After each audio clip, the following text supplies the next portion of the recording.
What is going on, YouTube? What is going on, Kansas City? And what is going on, everybody? And welcome to the Beat of KC. Ladies and gentlemen, this seems like a trend. We continuously are getting guests onto this show, and they continue to get better and better. Like I said, this is absolutely awesome.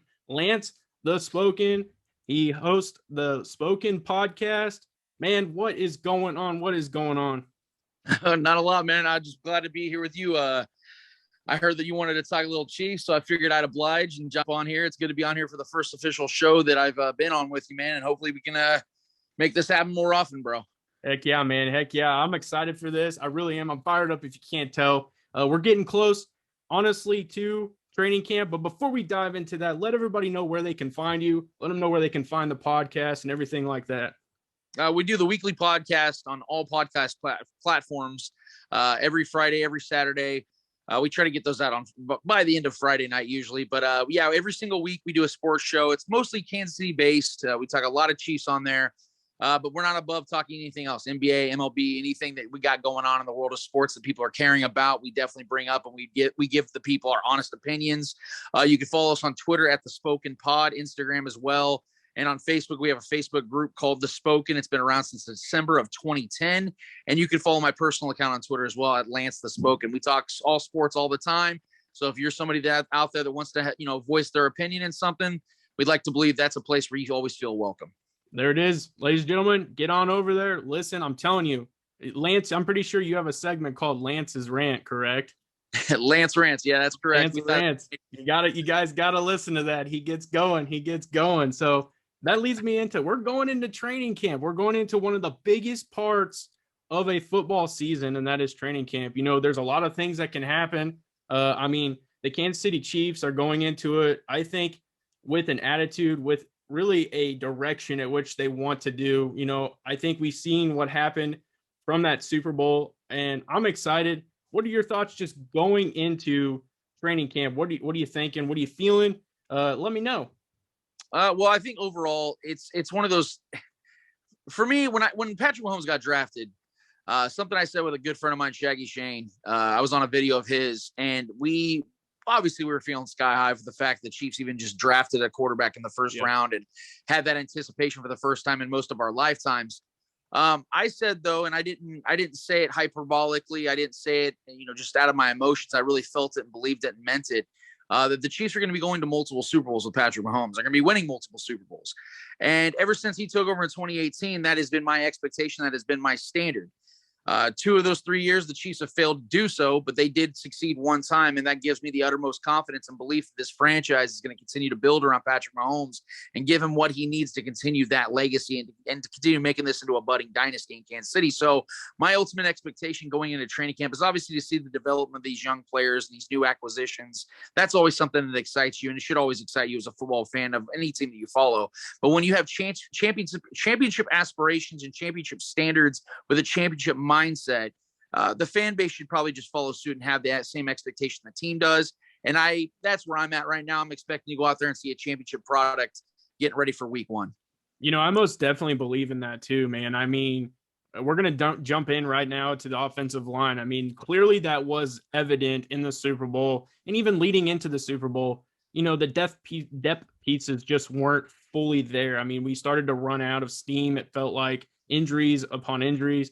They go out and they address that in the offseason. But one of the biggest things that we're going to talk about is Ramczyk, I believe is how you pronounce his name, the right guard for the Saints, goes out and gets a big-time deal. What are your thoughts on that translating? Obviously, we understand that Orlando Brown doesn't play right tackle anymore. He's going to be our left tackle. But what are your thoughts on, what that does for Orlando Brown and moving forward as far as an extension? Because we know there are a few extensions that are being talked about right now. What are your thoughts on that, as far as helping Orlando or things like that? I think Orlando Brown, what this does for him is it gives him an opportunity to finally play at his natural position. You saw that last season when he finally took over for the injured player in front of him, and how well he played, how he excelled, because that's naturally where he fits. His father knew that, who was also a player in the NFL, was a great offensive lineman in himself. He knew his son belonged at left tackle, and Orlando Brown Jr.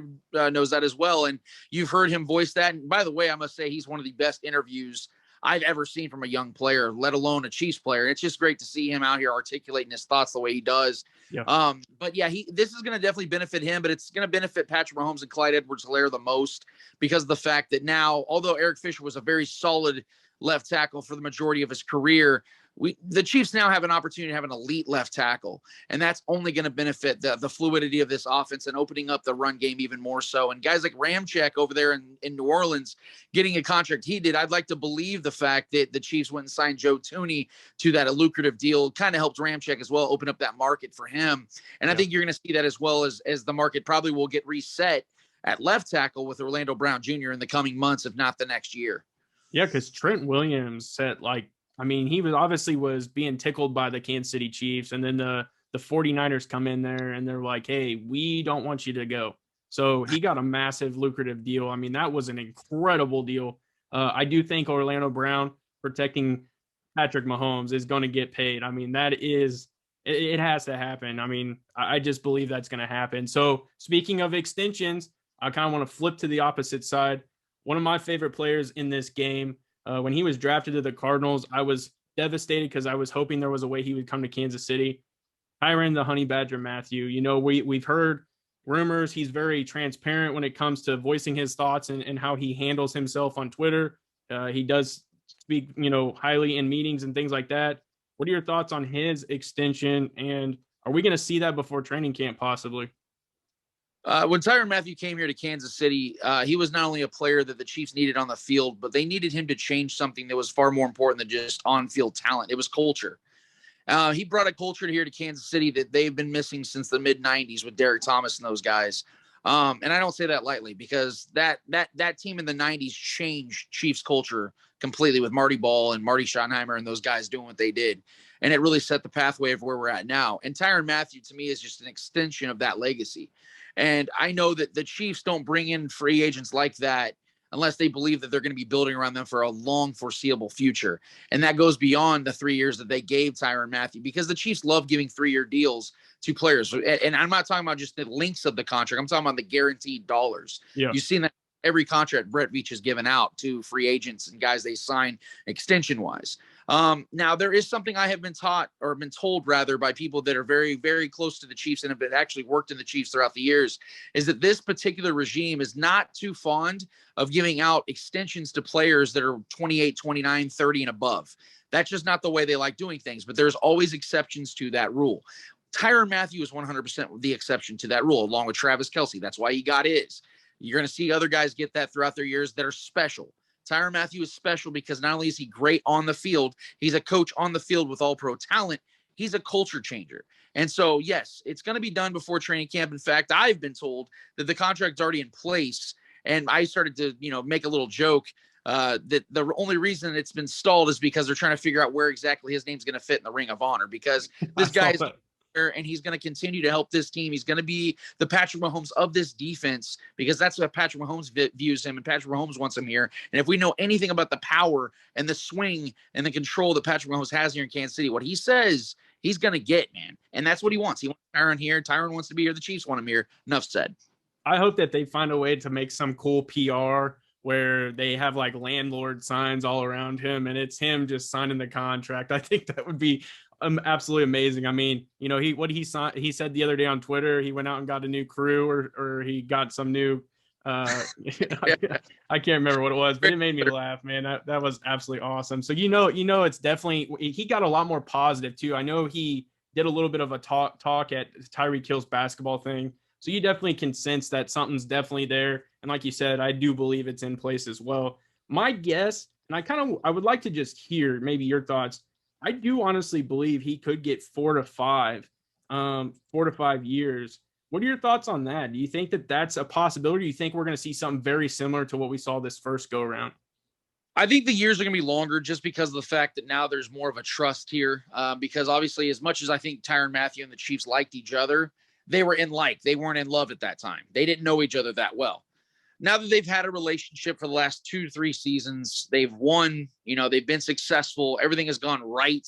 There's been no off-field issues with him. I'm not talking about Frank Clark, obviously, because of the fact that Tyrann has just been a model citizen outside of a few tweets he's deleted, which I feel he should have stood by because they were honest. And I love the fact that he's refreshingly honest about everything. Yeah, I think that you're going to see more years attached to it. But see, here's the thing. The Chiefs in this regime, man, I can't give them enough credit because they're clever, but it's not in a way of being shady, if that makes sense, where it's not bad business or they're screwing the player over. I think they're going to give Tyrann Mathieu a lot of money. I think he's going to make almost $100 million in his next extension. I'm not kidding. I think it can be very, very lucrative on the big time dollars. The guaranteed dollars are what we got to look at. And the guaranteed dollars are going to be within the first 3 years. That's what we're going to see. I would not be shocked at all if the Chiefs give him 4 or 5 years, like you said, but it's the 3 years you have to look at. Same with Joe Thuney. Everyone freaked out over the fact it was $80 million. But if you really look at the structure of the deal, it's a little over half of that in guaranteed dollars over the first 3 seasons. So you can get out of that deal at 31. They're going to get out of Tyrann Mathieu's deal if they really want to by the time he's 31, 32 years old, which he still could very well be in the prime of his career. So the Chiefs have options here. They always leave that back door open in case they need to, shoot the escape valve. I just don't think that's going to have to happen. I don't think they're worried about that because Tyrann Mathieu, since his ACL injury several years ago, has been nothing but healthy and available. I think that's going to continue, and I think the Chiefs are going to continue this great relationship with Tyrann Mathieu, and he's going to be a little bit more richer at the end of it. For sure, man. And I honestly, I think as we can kind of look at things, the salary cap is obviously going to go back up. That's going to be something we can consider. Frank Clark is potentially going to be not on this team after this season. Anthony Hitchens could be out the door after this season. So I think a lot of things are going to start to shift as far as money. And, we understand that Brett Veach is a freaking guru when it comes to working contracts. And like you said, front loading things or even really sometimes pushing it to the back and maneuvering money to where we can get what we want. So I do have to ask you though, just because I'm curious, anytime a big time like trade rumor pops up or anytime a free agent hits the market, Kansas City fans are immediately, I want that guy. What were your thoughts when Julio Jones became available? And were you ever convinced that the Chiefs were going to try to make it happen? Or were you just kind of naturally like, I don't want this to happen, or I just don't think it's going to happen? The Chiefs were 100% in the Julio Jones business. They wanted Julio Jones, not just because of what he could have brought to the team, but because he was market friendly. He wasn't going to demand a ton, and you saw that from the Titans. They didn't really give up a ton in the services of Julio Jones, who's still very much a top 10 receiver in this league. People overthought and overstepped on the whole idea that he's an injury-prone player. The guy's missed 10 games in the last 6-7 seasons. That's not an injury-prone player. He had some hamstring injuries last year. Just sometimes you can't avoid that, especially as you get in your 30s. And it was just a weird year with COVID and everything that was going on, man. I think that he's going to be a very productive player in Tennessee, and I think the Chiefs knew that, and they knew that they could pair him across the side of Tyreek Hill and Travis Kelce. This would be the single most unstoppable offense that we've seen in recent memory. So I do believe the Chiefs were involved. I just think that overall the Titans, with their former coach now being with the Falcons, and there's relationships there between him and Derrick Henry, I think that it just made a lot of sense for them to give it an opportunity. I don't think Julio is going to win anything, and that's unfortunate because he's the type of player that deserves an opportunity to win Super Bowls, and he's always had one. But I would like to have seen him got another one. If you're going to play in the AFC, there's only one team that you can play for if you're really looking for an opportunity to get to a Super Bowl. Most definitely. I agree 100% with that. I kind of wondered too, and I obviously would like to know the ins and outs of the business of a football team. I kind of wonder if the Falcons were like, that is the Kansas City Chiefs. I would like to see if we can get max return from them, because we know we're going to basically create one of the most epic offenses in the history of football.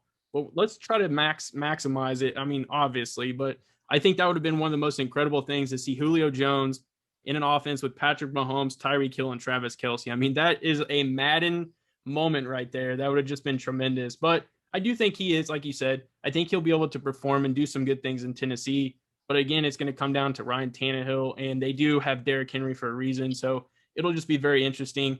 I think that would definitely make for a very good AFC championship, but we'll just have to see. So that does lead me to the next side. Obviously, we kind of hinted it a little bit, but Frank Clark, holy smokes, what is going on with that guy? Off the field issues, not really performing the way everyone is expecting on the field. My honest question, we're going to set kind of some of that craziness off the field stuff to the side. What are your true expectations for him on the field? And do you think any of this off the field stuff maybe lights a fire in him? Or do you think we're just going to see the typical Frank Clark? Well, I think what's going to happen, first of all, is we're going to see Frank Clark not play a portion of the season. I think he's going to miss the first month of the season because we're talking about not one, but two gun charges that are not only gun charges, but within 90 days of themselves in the same state, in the same city, that have extremely strict gun laws. So we can get into the legalities of it all. The fact is, Frank Clark really screwed himself in all this because of the fact that I do believe he's going to be a Chief this season. But he pretty much, I think, ruined the relationship he has with the Chiefs in this regard. We've seen the Chiefs part ways with players for much less in the recent past. And I mean, this franchise hates negative publicity. They don't like negative feedback. They don't like bad optics. Yes. And that's why you see everything's very buttoned up, very positive. And when something like this happens, they try to part themselves from it unless they have absolute signified proof, like for a guy like Tyreek Hill, that they were innocent. They're not going to stand by it. And I don't blame them, honestly. They like we talked about with Tyrann Mathieu and how the Chiefs wanted him to be a building block and how they trusted him in that. They did the same thing with Frank Clark, if not more, because they traded a first-round pick and gave $105 million to Frank Clark. They were trusting this guy was going to be their elite pass rusher. He has not been that. I will give him credit in the fact that the Chiefs don't win the Super Bowl in 2019 without him because he was an absolute nail in the coffin in the playoffs. During that playoff run, he was maybe the best defender on the team. He was unbelievable in that run. But like Sammy Watkins, you can only go off that goodwill for so long. Yep. And Frank Clark has not lived up to the contract. He's been very frustrating. So I think in all reality for both the team and fan base, if and when the day comes after the 2021 season, when they can get out of that contract, because there's really no guaranteed dollars left, I think that everyone's going to be okay with them moving on, just simply for the fact that you're looking at everything in a vacuum, everything in the big picture. It's probably just best to break away from that. And for Frank, what sucks is the fact that he's going to use this season to showcase his skills to get another paycheck. Yep. And his position, they're always going to be dishing the cash out. The problem now is he's got 2 check marks on him, and the NFL is going to be looking at that. He doesn't have a lot of leverage. Even if he plays well this season, that's going to be a mark because he missed portions of the season due to something that was contract detrimental to the team. That sucks. It's something he's going to have to now bite the bullet on. No pun intended, obviously. And obviously he can get himself back. I believe in him. He's 28 years old, got plenty of talent. I think he's going to get paid again. I think he'll have a successful career. But now he's really cut himself short of a lot of money that he potentially could get. We saw Tyreek Hill was proven innocent. And to this day, he's still suffering for that. Yes. Something he didn't ultimately do. He lost out on money for that. Imagine what Frank Clark's going to have to deal with. It just sucks, man. Yeah, it's an incredible situation. And, you know, it does seem like this has been a trend as of late. It's almost like you go into the offseason thinking, man, I hope nothing happens. And then sure enough, you know, something pops up as of late. So it is a very unfortunate situation. I definitely made a video about it. And really, that was like the biggest thing for me is the fact that it's just disappointing because you expect more from professional athletes. And I get it that they make mistakes, but I don't know, when you do 2 back-to-back the way you did it, that's not a mistake. And I think you just need to learn from it. So I got it kind of a fun one for you. I've asked this multiple times, and you know, I've done a really kind of covering everything from the draft to breaking down positions. And every time I've gotten comments, questions, and I'm like, okay, I want to kind of reverse this and give this back to the guest. If you had to pick a weakness or a position of weakness on this team, what are you saying is the weakest? And I'll do a part B after I hear your answer. I think the easy answer would be cornerback, just because of how thin they are, and they don't have a guy currently over the age of 25. So not only are they thin, but they're extremely inexperienced. So I think that's the easy answer. But I'll give you one that I think is a little more interesting. I think it's going to actually be linebacker. As you mentioned, Hitchens is probably going to be on his way out after this season. I think he's going to play well, but can he replicate how really good? And he was really good in 2020. I'd be interested to see if he's going to be able to replicate that. Willie Gay has been good in a small sample size, but he's also been a little injured. So I don't know if we can put our full faith in him. Nick Bolton, Chiefs obviously believe in him, taking him at 58 overall, their first pick of this draft. But he's gonna have some learning curves. Dorian O'Daniel never really panned out. He's been a special teamer at best. So in all actuality, I'm a little more concerned about the linebackers than I am about cornerbacks, because the cornerbacks, they benefit off the fact that the Chiefs have not only an awesome front seven, but an elite back end with the safeties, with Tyrann Mathieu being maybe the best overall safety in football right now, one of the best slot corners as well. And then Daniel Sorensen being a situational football player like he is, coming up clutch in so many moments, and Juan Thornhill playing the way he is with his supreme talent. Chiefs have one of the best safety cores in the league. So the corners aren't the ones that are really going to overly concern me, because as long as the Chiefs are getting pass rushes and getting to the quarterback and having that solidification in the back, I feel like the corners are going to be just fine. But I'm going to go with linebacker. Okay. And so my part B to that is, obviously we run a lot of nickel. I mean, that's starting to become a lot of defense's base package. I mean, you start to see that nickel come in because offenses are very pass heavy nowadays. I mean, you can go down the list of, good quarterbacks and really just elite, talent. With that being said, would you go corner as a weakness? Because if we do run a lot of nickel, you're obviously pushing another probably corner out there. A lot of our corners have a history of injuries. Does that kind of concern you? Because that's obviously was your first pick. Would you say that the depth at the cornerback position concerns you, along with the experience? Oh yeah, 100%, man. Like I said, this is something that could potentially really be a blowback for the Chiefs defense, because we don't put a lot of expectation on the Chiefs defense as far as being elite. We know that the offense is going to be the one that carries the majority of the load week in and week out. We know that is what steers the ship here. Yeah. But the difference in the Chiefs' results in 2019 and 2018 was the difference not in offense, but actually in defense. The culture had to change. They had to bring a lot, like I said, personnel. You had to go get Frank Clark and Tyrann Mathieu. You had to bring some change to it. Now, I believe in Spagnuolo. I believe he's going to be the right guy to figure out these issues with the thin herd of corners that they have. But at the same time, I got to give the Chiefs a little bit of a benefit of the doubt here, because of the fact that this team now has the rapport and the reputation of, hey, look, we've brought this team to back-to-back Super Bowls, and the worst we've done over the last 3 years with Mahomes is losing overtime to the AFC Championship to the greatest dynasty that's ever lived. And that is what they hang their hat on. So I'm going to give them a bit of the doubt that they know something about this young corner core that we don't at this time. I think Lord Jarius, and I call him Lord Jarius because that man deserves all the glory, hallelujah. Lord Jarius Sneed, in his 9 games last season, was one of the best corners in football. And I think that the Chiefs believe that he is that legitimate cornerstone, if you will, outside there. And I think that once you have that solidified, everything else can be a little bit more gravy. And again, let me reemphasize the fact that the Chiefs are going to have one of the top 10 front sevens in football. It's not going to be as big of a deal, man. I'm telling you, you saw the way the Buccaneers attacked the Chiefs defensively in the Super Bowl. Yeah. Their secondary is terrible. But it was masked because of the fact they were getting to Patrick Mahomes constantly. And it did not matter who was in their backfield. They could have had you and I back there, and we would have looked like Ty Law and Darrelle Revis. So that's the way it works, man. I think the Chiefs defense knows what they're doing. This is the 3rd year now with Spag's system in place. And you know how it usually goes, man. The results are usually the best in that 3rd year. So I'm expecting good things for the defense. They don't need to be elite. They just need to be right there in the middle, if not maybe right outside of the top 10. And this team's going to be right back in the Super Bowl. For sure. And that's what when I was interviewing Blake, that's one of the biggest things that I hit on was the fact that I feel that Spags, I think this defense, we're actually going to see the best Chiefs defense under Spags. And then that's just my opinion. I think that he's finally got that front 7 that you're talking about. I mean, we go out and get Reed. You're kicking Chris Jones out. Derek Nottie, we're seeing slim down a little bit. And really, we know what we're getting in him. We kind of have some depth there at the D tackle position, a little bit of youth there, but we still have some enough to where it's impactful, I think. And then you go out, draft Nick Bolton.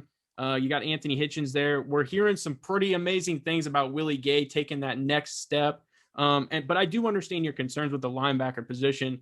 What are you, I guess, most excited about from this defense? Like, are you excited that, I guess, our front 7 is looking like? What are you this is going to be it?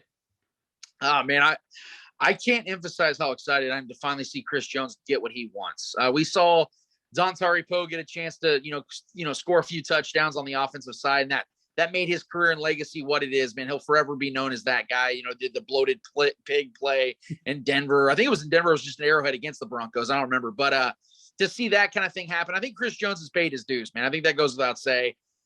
getting his opportunity to play on the edge is something he wants to do. And I can't even imagine, because most of the time, left tackles, right tackles, they always have the advantage in size. Yeah. Well, when you're against Chris Jones on the edge, you don't have the advantage in size in almost any regard.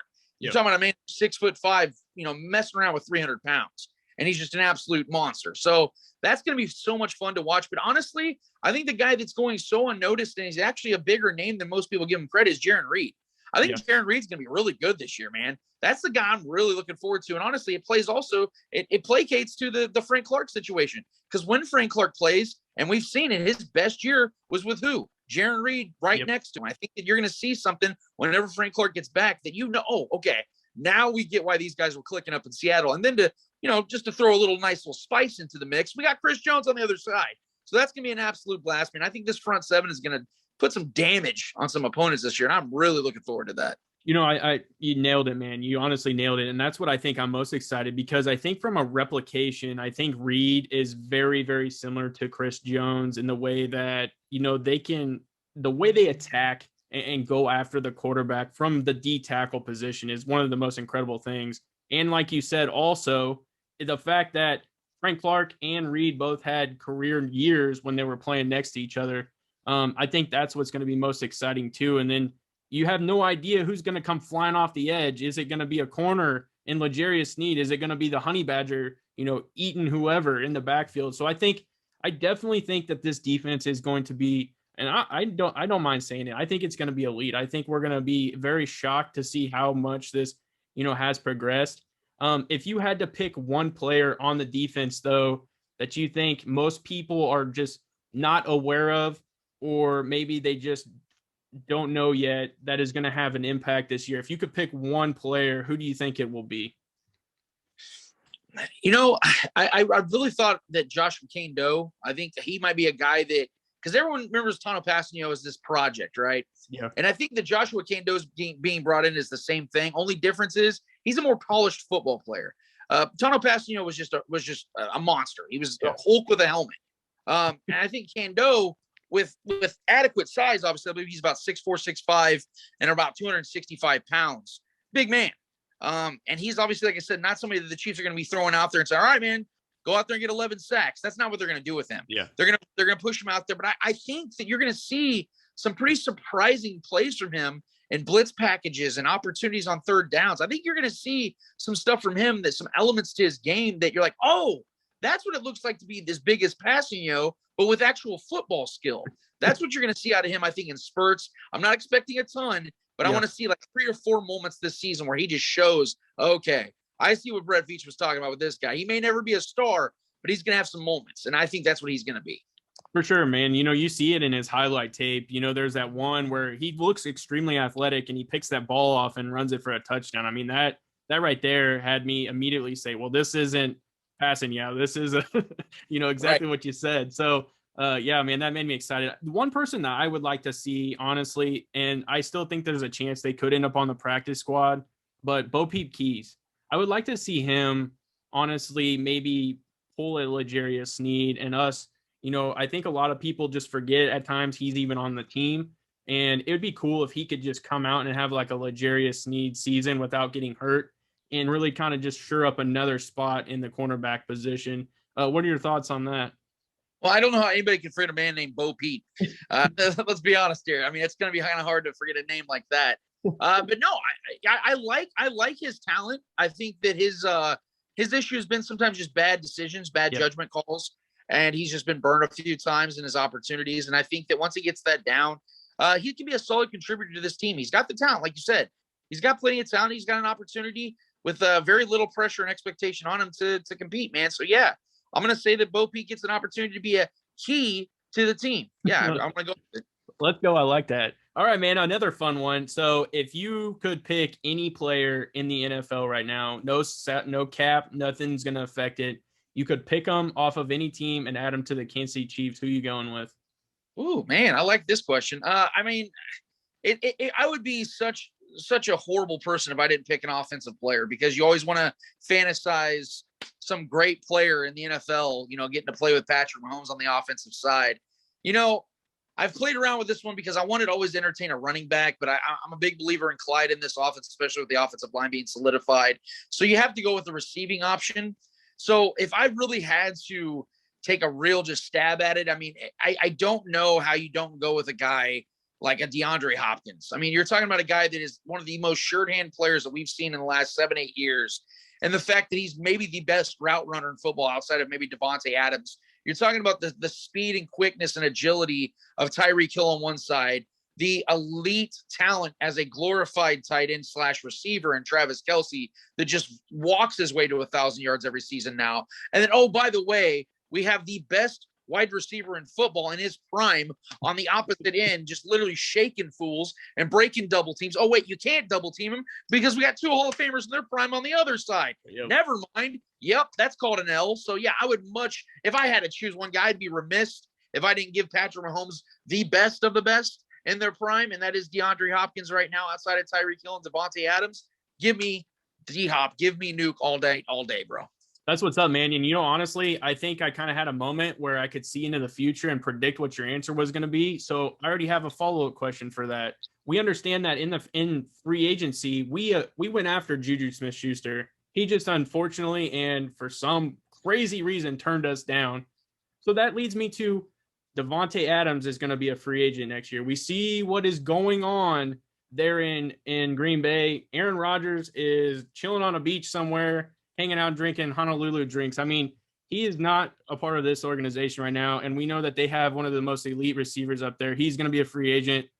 How just excited would you be if the Chiefs just offered everything to him and just went out and got him to add to this team?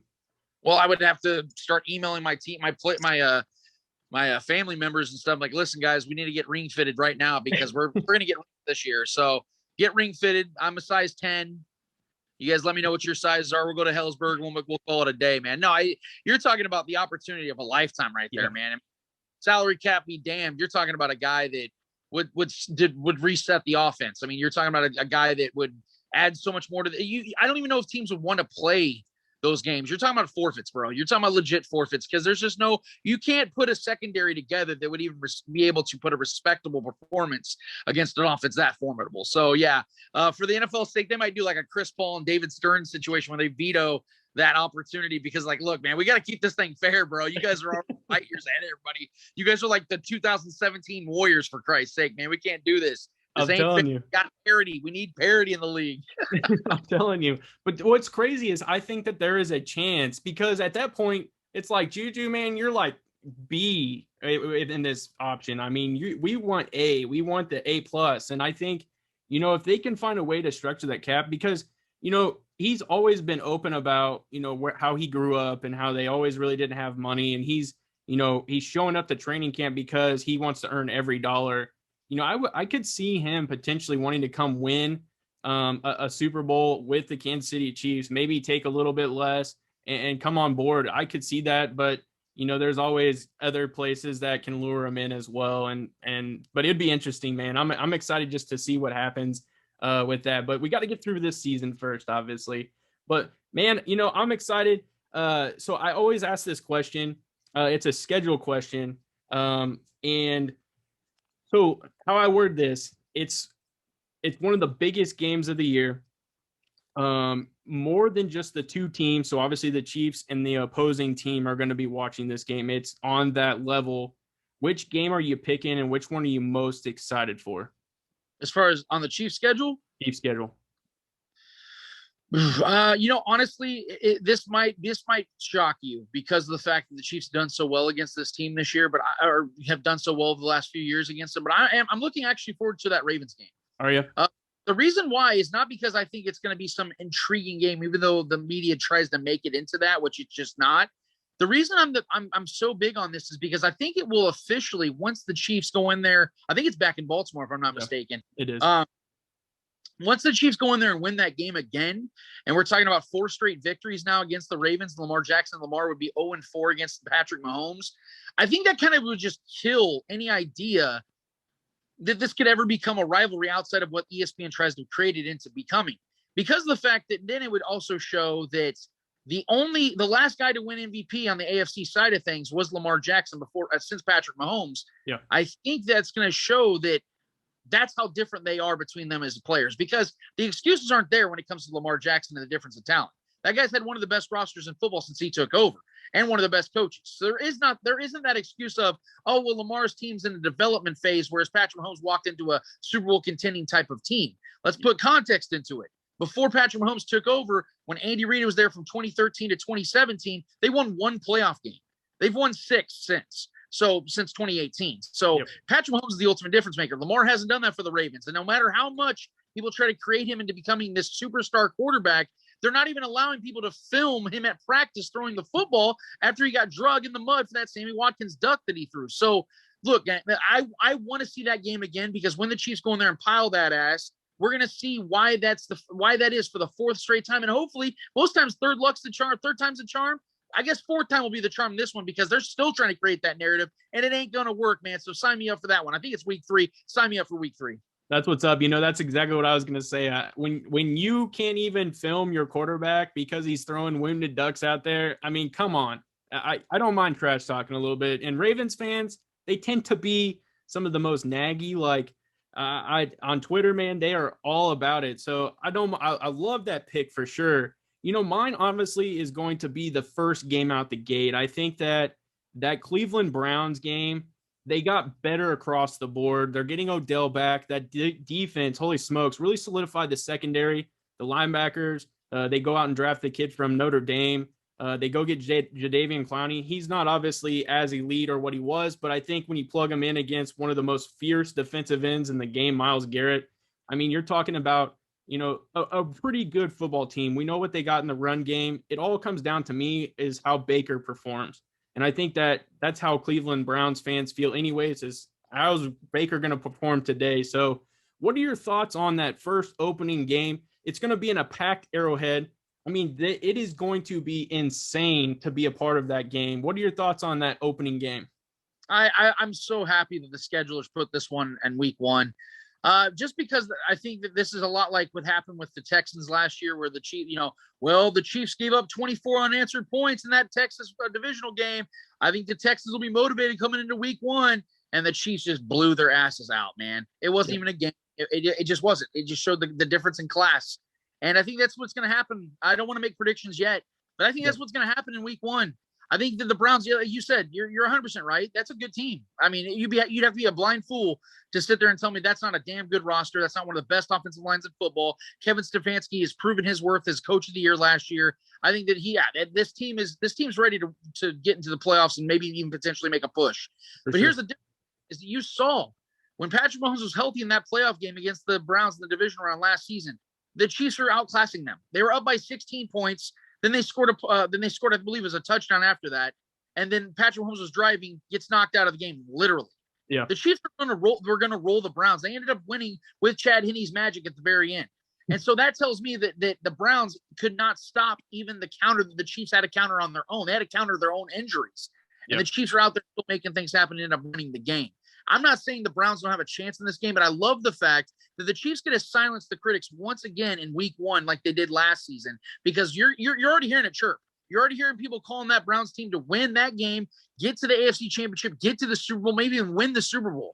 I'm not disrespecting that team, but I'm sorry, man. You're going to have to pick me some ideas as to what team in the AFC can come at the Chiefs and legitimately beat them in 4 quarters, because that team doesn't exist right now. Unless you start fantasy football in it and start piecing some guys together on some other team, that ain't happening. So I love the fact that this is week 1, because like I said, the Chiefs love shutting up some critics, man. They do it really well. They do it better than most, and they're going to do it in week 1. For sure, man. I think, obviously the Browns have that chip on their shoulder, but I think the chip's a little bit bigger when it comes to the Chiefs, just because of exactly what you said. You have the media that's like, oh, the Browns this year, the Browns are going to do this. And it's like, whoa, have you forgot who the Kansas City Chiefs are and who's their quarterback?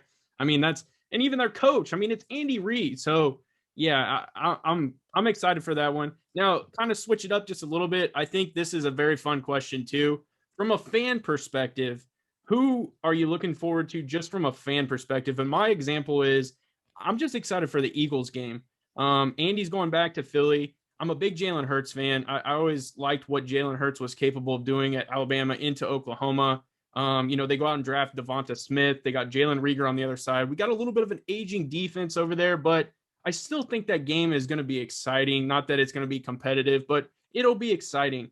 Which game are you going to pick that is just from a fan perspective? You're just like, I'm just excited to watch this game. Oh, the Cowboys, without question. Okay. Yeah. I'll stick with you in the NFC East side of things. I definitely think it's the Cowboys game because of the fact that the Chiefs, despite being so successful, they don't get a lot of a spotlight like teams like, I don't know, the Cowboys when it comes to media coverage. Well, the media is going to have to talk Chiefs against the Cowboys. And I want to hear Skip Bayless. I want to hear a lot of these other fools on here talking about why the Cowboys are going to take down the Chiefs. And that, I think it's like week 11, I don't remember what week it is when they face each other. And I believe it's in Dallas too. So this is what's great about it, man, is that the Chiefs get to go out and take an opportunity. Patrick Mahomes gets to go back home, close to home, and he's actually a former Cowboys fan. Don't tell anybody I told you that, but there's, they're Cowboys fans out there, and he gets an opportunity to showcase himself against a horrific defense. I mean, who doesn't want that? Yeah. The most popular team in the NFL, the Dallas Cowboys, has one of the worst defenses in football. Patrick Mahomes gets an opportunity to expose that team, and I believe that's on a midday game too, so a lot of the nation's going to be watching that one, or maybe maybe a primetime game. I got to check my schedule. Yeah, but, I gotta look too for sure. A lot of people are watching that game, man, because again, you have the star recognition of Patrick Mahomes. Dak Prescott just got his contract. He's coming off an injury. There's always expectations for the Cowboys. I'm very excited for that one, even though it really has no bearing on their seasons, really, if you think about it. So I'm really excited for that one. For sure. I hope Dak found his ankle, and I hope that, Ezekiel Elliott has not grown that feed me tattoo anymore, because that thing is about to explode. So most definitely, man, I'm looking forward to I am looking forward to that game too. This has been awesome, man. One final question. I don't know how much you play fantasy football, or even if you play fantasy football, but if do you play fantasy football? Oh yeah, I've played many years, man. I'm a 4-time champ. I definitely All right, so I'm going to give you, most people don't take quarterback in the first round. We're just going to go ahead and eliminate that anyways. And I know it varies obviously where you pick in the first round, but if we'll just say you had we'll just say first pick or whatever, if you could pick any player with with your fantasy football team, who are you going with first? I can't pick a quarterback? No quarterback. Okay. I honestly think that it's going to be a wide receiver. I think that it's going to be one of those top tier guys. But I'll throw a wrench in this one. I think that it might be Justin Jefferson from Minnesota. Okay. If I was going, because of the fact that you saw how great he was early on. Now that he'll know the offense even better, Kirk Cousins is in a prove-it year, because I think that the Vikings can get out of his contract after this next season. I think that you're going to see a lot of production from that Vikings offense. Mike Zimmer, he thinks this might be his last opportunity. I think Justin Jefferson might be that guy, man, that gets himself 1,700 yards, 13, 14 touchdowns. So if I couldn't pick a quarterback, I'm going wide receiver. I'm going with a guy that's going to get a lot of targets this year, Justin Jefferson. For sure, man. I definitely see him rising up the boards a lot, because, you always have the kind of consistent ones, the D-Hops, the Julios, the Devontae Adams. But I think you always have some of those young studs sprinkle in there. And I do think that is a perfect example of someone who really showed us last year what he's capable of doing, and he's only going to take that much more of a step. I mean, that's incredible. So yeah, man, I could not agree more with that pick. I usually go running back just because I like running backs and the ground and pound. But yeah, man, I definitely would not mind taking that pick. Lance, man, I can't thank you enough. I think this was incredible. I hope we can do this again. The excitement, the energy was definitely in this, man. That it was incredible. Thank you so much, man. Hey, you're welcome, dude. Anytime you need me, just hit me up, man.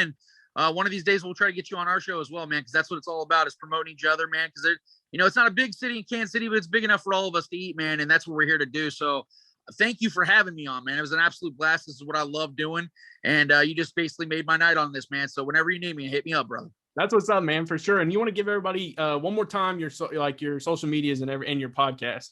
Yeah, absolutely. On Facebook is where it all started. It's The Spoken. It's a sports page, sports group. Just hit the invite button or accept button, and we'll bring you in. You're able to post whatever you like in the world of sports. On our Twitter pages, it's at The Spoken Pod. My personal one is at Lance The Spoken. I'm a lot more opinionated on that one, if you will. And then we're on Instagram as well, The Spoken Podcast. And we just try to stay as social as possible and, make everybody feel welcome, because that's what it's about, man. It's about all you guys. We just always try to have as much fun as we possibly can, man. And that's what it's all about. And you keep crushing it, bro. That's what it's all about, dude. And keep doing what you're doing.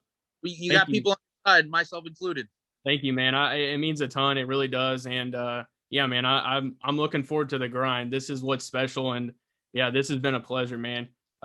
You guys know how I do it and how I end these videos. I appreciate you guys swinging by and checking out this video. I appreciate you checking out the Beat of KC. And as always, have a good day.